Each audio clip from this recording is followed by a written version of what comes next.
there are several things, and I'm glad we're highlighting this, and it's about time we did. I remember us doing a show about social media and Twitter. It's like, I've been using Twitter now since 2008, and I remember going back to our old boss and saying, can we use this tool? Can I use it on Call Collymore? Because it gives me the ability to ask questions and receive answers in real time to do a show, which is great. Yeah. And now it's blossomed, and you're not a broadcaster, you're not a player, you're not anybody unless you've got it and you're using it. So that's one thing. But obviously with that comes a degree of responsibility. I think that particularly Twitter, you're allowed to use it at the age of 13, Sags, which in my opinion is too young. Right. There have been 3 people that were giving me abuse. One had a suspended jail sentence. One was a university age captain of a football team, which had he had community service. And then recently somebody else just received 200 hours community service, a 5-year restraining order for 800 tweets towards me. So I know that there are a lot of players, and look, football is a very partisan business. So this isn't Beyonce saying, here's my new album, here's my new concert, which is quite a passive thing because people go, oh, that's great. This is football, whereby you've just beaten one team, you've got a rival down the road that's another team and another set of supporters, and there's memes, there's gifs, there's all sorts of things which mock a lot of players and mock a lot of tragedy.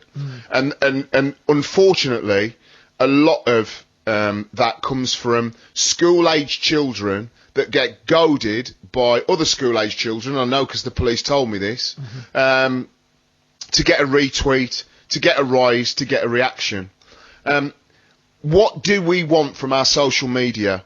What we want is, years ago when you and I were kids, the only glimpse we would ever get of a Jamie Vardy or a Sergio Aguero or any other footballer, Sags, was if we were lucky enough to maybe be a matchday mascot or go down to the training ground and you might get a few autographs. Yep. We have real-time interaction with them now. It is a massively beautiful, amazing thing.